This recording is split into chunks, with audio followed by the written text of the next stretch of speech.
Hi everyone! I'm Genelyn Sandaga and for today's video, we're going to add another painting dun sa series ko na The Epitome of Beauty. So let's start the video. Ang surface na gagamitin natin is canvas panel board 16 by 12 inches and then may light sketch na ako. And then pinahiran ko siya ng attach of linseed oil and rosé na thin layers lang ganyan para mas thin yung canvas. And then dito sa color palette ko is yung 4 tone ng light color, mga white, mga peach color, and pinkish and violet. And then itong 3 colors para sa base tone and 3 colors din para sa mga shadow. And medyo pinkish tone and violet yung gagawin ko, medyo light skin. And then itong 2 colors na to para sa eyes, medyo gray siya. And then gray din, parang silver gray, ganun yung naiisip ko sa hair. 3 colors din para sa highlight, base tone, and then shadow. Hindi naman ganun ka-dark to. Basta light lang. And then, itong colors dito sa baba is color ng sky. Medyo sunset yung gagawin natin. And then, gamit ako ng brush. Ito is Best Buy Pasland size 10. And then, load ako ng blue. Ang pinaka-blue ko sa sky. Yung palette ko usually is mini-premix ko. Ina-arrange ko siya. Depende sa skin tone, sa color ng hair, mga ganun. Para, sakto lang yung mamix kong color. And crisscross lang yung pag-paint ko. And then, load ako ng color violet para sa gradient pa color red. And hindi ko pinunasan yung brush ko. Wait lang. Dito hanggang dito yung sky. Tapos ito bundok-bundok. Yan. Mark muna tayo. Trace na dito sa baba. And ito hindi masyadong ma-detail. Parang wash out lang. Super far away. And usually kapag nagli-linseed oil ako, and dapat is medyo madulas yan. Since canvas panel board to, sinisap-sap kagad ang board yung linseed oil. Depende sa preference nyo kung anong gusto nyo gamitin. Kung gusto nyo ng medyo madulas kapag naglagay kayo ng linseed oil, siguro yung stretch canvas para hindi kagad i-absorb yung oil. And load pa ako ng color blue dito naman sa side para medyo darker dito sa side. And all paint naman yung ginagamit natin kaya super dali lang mag-blend dito ng mga colors. Yan, crisscross pa rin yung pag-shade ko. And basic color pa lang yung ginagawa natin. Tapos mag-load na ako. Ito is medyo reddish na pinkish tone. Yan, medyo desaturated. Medyo dull yung color na to. And hindi ko naman pinunasan yung brush ko. Parang nagbimix sila ng color violet pa rin. Pag pinagsama mo yung blue and red, lalabas yung color violet. So makikita nyo medyo violet pa rin, di ba? And then yun is layer na tayo ng color orange yan. And dull din yung color nito. And crisscross lang din yung pag-apply ko dito sa canvas. And dito din sa kabila. And medyo nag-apply ako ng medyo orange dito. Yan, parang nag-overlap lang ako. And then ngayon is hindi ko naman pupunasan yung brush ko. Ito is light orange, pa-yellow na to. I-overlap ko siya dito sa orange na ginawa ko before. And super dami ng colors kapag sunset na. Dami mong makikitang color. Ngayon is, dito na tayo sa bright yellow. Yan. And then itong fan brush, ilagyan ko siya ng color white. Medyo madaming paint. Gagawa tayo ng clouds. Circle nyo lang ganyan. And napaka-easy lang nito. Tapos, gamit itong fluffy brush, ito clean brush, ifa-floppy nyo lang ganyan. Pa-up. Yan. Tapos, pa-horizontal. And super light lang. Okay? Load pa tayo ng color white. And I think dito pa is maraming clouds to. And super maraming white. Titanium white yung dito sa brush ko. And blend natin yung sa inner. And pa-circle lang. And mag-layer pa tayo ng clouds dyan. Okay, dito naman. And blend. Diba? Super easy lang. And load ng color white dito. Circle lang gamit ang fan brush. And flop. And blend.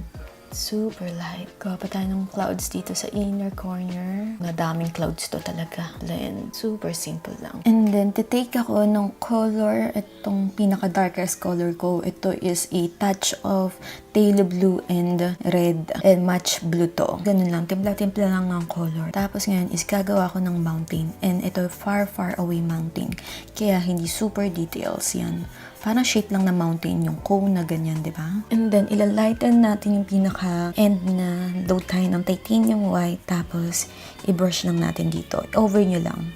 Overlay lang para maging mist lang siya. Yan. And i-blend natin yung pataas ng ganito with a floppy brush. So, I think medyo i-blend ko na lang to. Medyo hindi ako nagagandaan dito sa clouds sa ginawa ko eh. Blend natin lang silang ganyan. Tatanggalin ko na lang yung clouds. Gusto ko lang is super light na lang sila. Siguro yan. Blend lang ako pataas-taas ng ganyan.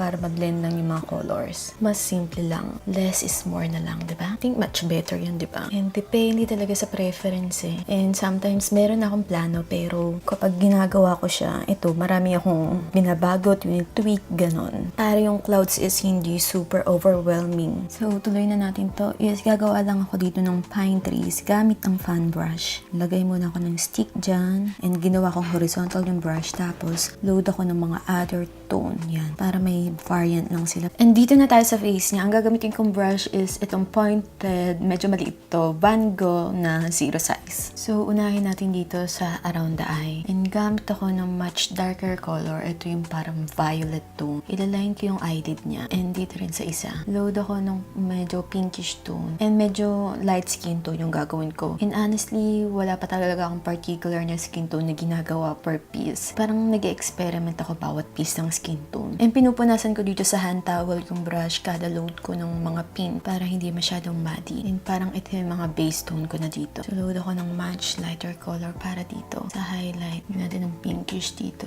around the eye. And lagyan natin ng eye bag niya. Ito is medyo reddish color. Dito siya. So i-fill ko na yung eye niya. Ito is medyo dark blue. Ganyan. Lagyan natin dito sa pinaka taas ng mata niya. Mga darker color. Ito is combination ng blue and red. Match blue to, kaya medyo darker violet. Tapos color white yung pupil.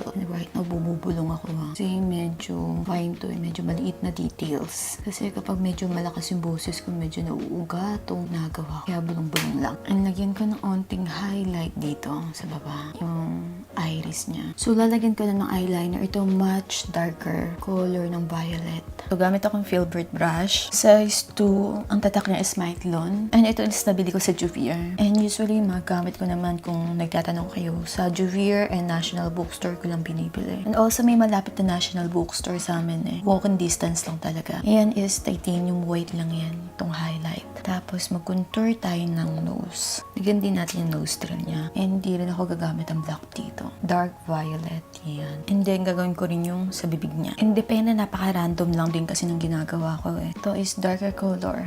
Tapos, lagay tayo ng pinkish dito. Ito yung pinaka-dark pink ko na na-premix before. And also, yung pagpipremix para saves time din talaga. Para lagay ka lang ng lagay ng color, diba? Ito is much lighter. Pa-outer na. May gradient yung lips. Ito more white.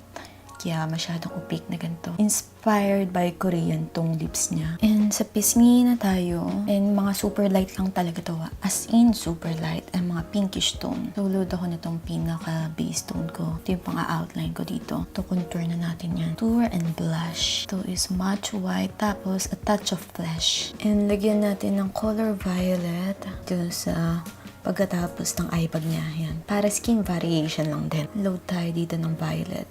Para madarken din yung value dito. And dito, ang pinang-shadow ko is itong color violet.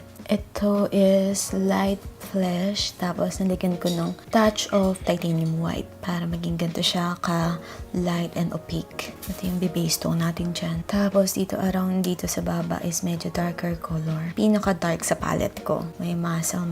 Gawa tayo ng filtrum niya. Tapos, ito is parang light pink. Yan. Ito yung pang-base tone natin dito. And dito sa pataas ng nose niya, may onting shadow dito eh. Nalagyan natin ng colors dyan. And unti-unti nagbibuild na yung colors niya. So, dito na tayo sa hair niya. And napakasimple lang naman itong hair. Ano lang, straight lang siya. And also, tapos ko na yung skin, yung sa mukha, and sa body. And kasi usually, medyo matagal yung process na yan. Meron akong skin tone tutorial, pero hindi siya gantong skin. Pero yung process ko is the same. Ang title niya is, i-browse nyo na lang sa, videos, tawag doon? Skin tone tutorial. So, usually, ganun lang yung ginagawa ko. And ngayon, yung sa hair is, ipipaint natin siya ng colored gray. And yung parang last painting ko with all painting is, ang ginawa kong skin naman dun is color violet.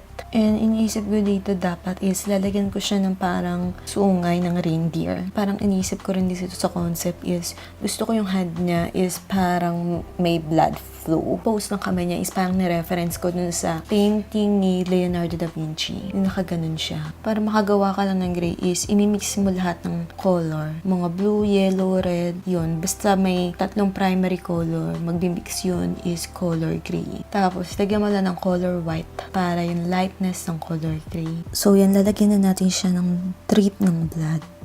Yan, ito is nilagyan ko ng maraming linseed oil. And itong oil paint naman is fat overlean naman yung rule dito. And a touch of alizarin crimson to para medyo dark. Hindi siya super bright red. And i-drip natin siya. And medyo tinataliwas ko siya kasi paganti yung drip ng blood. And makikita nyo is nagmimix yung oil. Hindi pa kasi tuyo to eh. Dapat pala pinatuyo ko muna. Pero okay lang yan. Dito na eh. Tataktak ko ng ganito. Load pa tayo para pumunta sa direction ng hand niya.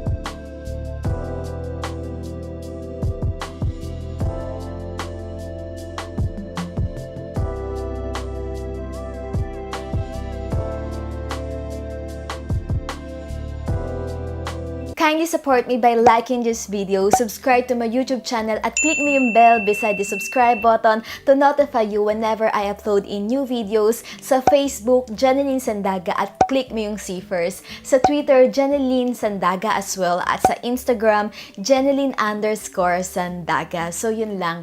Thank you so much for watching. See you on my next video. Bye!